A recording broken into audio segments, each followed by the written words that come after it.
What's up guys, I'm back in the video, and today I'm going to be talking about why the Cleveland Cavaliers need to trade Kevin Love, because with LeBron ultimately most likely going to leave the trash can that is the Cleveland Cavaliers, well, they're probably going to want to start rebuilding, and getting rid of Kevin Love will be a big part of that rebuild. So I think getting rid of him will be ultimately inevitable. I think they're going to get rid of Kevin Love. I'm going to be giving 3 reasons why they need to, so without further ado, without me rambling on too much, let's get right into this video.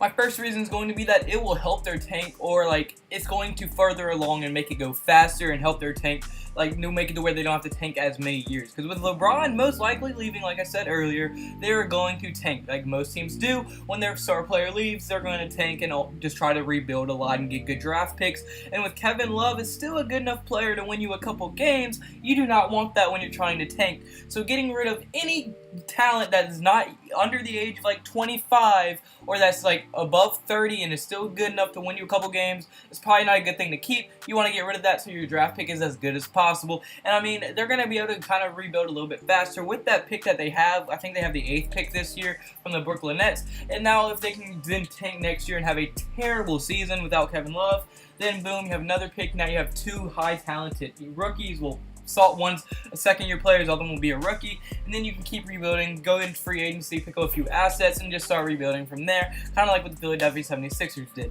But now my second reason is going to be that it would help develop their young talent. Yes, it looks like the Cavs are going to be doomed for a lot of years. If LeBron leaves, it looks like they're going to be trash. Everybody says that he carried them, and yes, LeBron carried them to that finals. He carried them to the playoffs. They would not be a playoff team without him, but just look at all the young talent they were able to acquire right after the trade deadline. Rodney Hood, I think he was an 18 or 20 point per game scorer with the Utah Jazz, has tons of potential. Jordan Clarkson, he was a great 6-man for the Los Angeles Lakers and is still very young. Larry Nance Jr., he's a high-flying center that works hard, gets you rebounds, and really works really hard on him.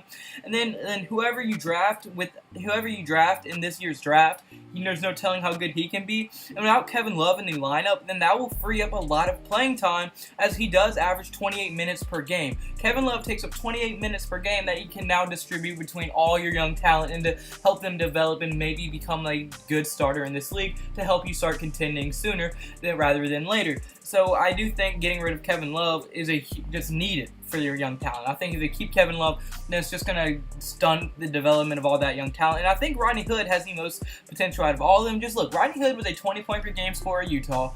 He was probably the 2nd best player on that team, 3rd when Gordon Hayward was there, and 2nd before Donovan Mitchell blew up. And then in the finals, he was probably the 3rd best player in the finals, and he played 2 games. I think his first game he played at 15 points.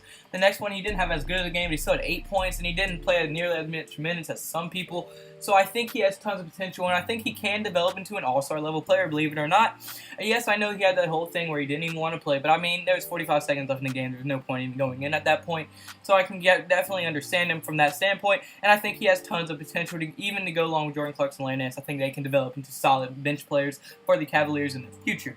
But my second reason is going to be it will free up much needed cap space. Because right now, the Cavs general managers, well, they didn't do too well. Now, you might be like, why you say that? Well, just look at this. They have terrible cap situations, as people like J.R. Smith, the MVP of the finals for the Golden State Warriors in Game 1. He is under contract for 2 more years, where he is getting paid $14 million next year, and then $15 million the year after that. That dude is making $29 million over the next 2 years. How that happened, I don't know, but he is getting paid out of his butthole, and no team is going to want to trade for him. And then you even look at Tristan Thompson's contract. He is making $35 million over the next 2 years. That is a terrible contract. Yes, Tristan Thompson is probably the 4th best player on the team. That's just how bad the Cavs are, that where Tristan Thompson can be the 4th best player on the team, and he is greatly overpaid. He's a good, solid player, but not a $35 million player over the next 2 years. Even Kevin Love, yes, he's a good player, and he's still probably the only player on the Cavs after LeBron leaves that's going to be an all-star level player. averaging around 20 to 25 points per game, because his points are going to go up if he stays with the Cavaliers. He is still overpaid. He's earning $49 million over the next few years. And if you count all the other, like, 100,000, he's making almost $50 million a year, which is crazy. He's not the Minnesota Kevin Love that they once knew and loved. No pun intended. But yeah, like, Kevin Love is not as good as he used to be, and he is definitely not $50 million over the next 2 years worth. He's a good player, and he's still an all-star level player, but he's on the decline. I don't think he's $50 million worth over the next 2 years. But the reason I think they can get rid of Kevin Love over the two players I named, Tristan Thompson, J.R. Smith, is because he's still an all-star level player, and teams will actually trade for him, and they can get rid of him not easily, but I do think they will be able to get rid of him for a salary dump, a second round, like a couple second-round picks, maybe a little bit better, like a first-round pick from like someone like Golden State, not Golden State, but like a good team's first-round pick that's not too valuable. So I wouldn't be surprised if they end up doing that, or something like that at least. Or just get a couple role players that aren't getting paid that much or on one-year deals to get Kevin Love out of there and free up some cap space. And that's going to be much needed for the rebuild, so they can pick up assets in free agency. But unfortunately, guys, that's going to be it for this video. So if you did like the video at any point, smash that like button. Smash it. Literally stick your penis inside. I'm kidding.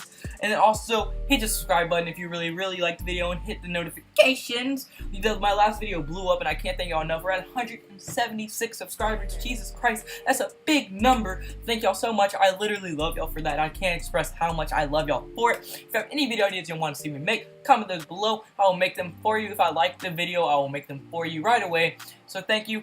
Have a blessed day. I had a blessed day, so you need to have a blessed day. Hope everyone has a blessed day. See you in tomorrow's video. Goodbye. Boo.